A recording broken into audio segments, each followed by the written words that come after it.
c'est Noël, bienvenue au mot de la semaine!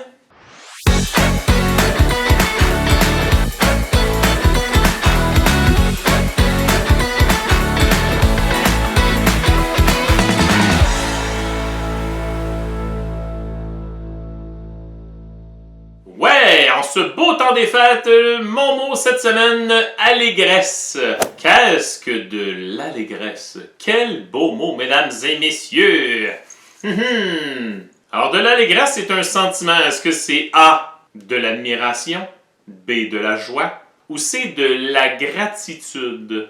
On dit souvent ça, nous autres, avec nos enfants, attitude, gratitude. Quand on a de la gratitude, c'est qu'on remercie la vie pour tout ce qu'on a. Parce que oui, souvent, on est très choyé ici au Canada et au Québec. Alors, pendant que tu réfléchis, je vais te mimer ces sentiments-là, hein, question que ça t'aide un peu. Alors, de l'allégresse, est-ce que c'est A, de l'admiration? B, de la joie? Ou bien C, de la gratitude? Voilà, ça t'aide beaucoup. OK, c'est l'heure de voter. Levez la main ceux qui disent que c'est A, de l'admiration.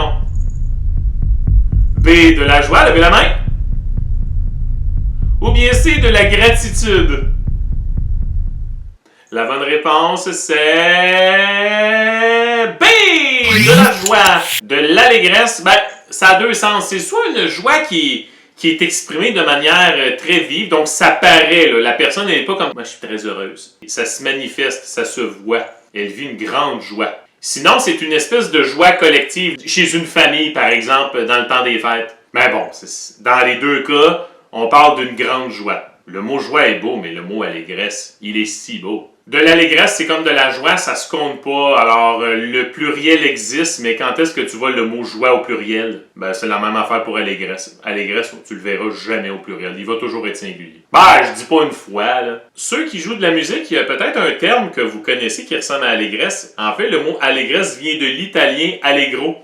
Et allegro, c'est un terme musical assez connu pour les gens qui, contrairement à moi, connaissent la musique. Parce que moi, en musique, je suis nul.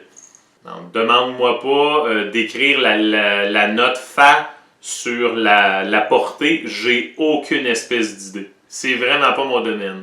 Alors, le mot italien allegro veut dire enjoué et en musique, on parle de mouvement vif. Alors, le chef d'orchestre, au lieu d'être comme ça, il est de même. Avec son gros air de psychopathe.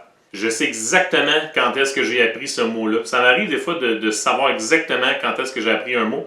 Je l'ai appris en 1990 parce qu'il y avait un groupe de punk français que j'aimais beaucoup qui s'appelle Ludwig von 88. Et en 1990, ils ont sorti un album intitulé « Ce jour heureux est plein d'allégresse ». Et je me rappelle de l'avoir demandé ou de l'avoir cherché, là, je suis pas certain, mais je me rappelle que j'avais aucune idée ce que voulait dire ce mot-là. Je l'ai appris à 12 ans.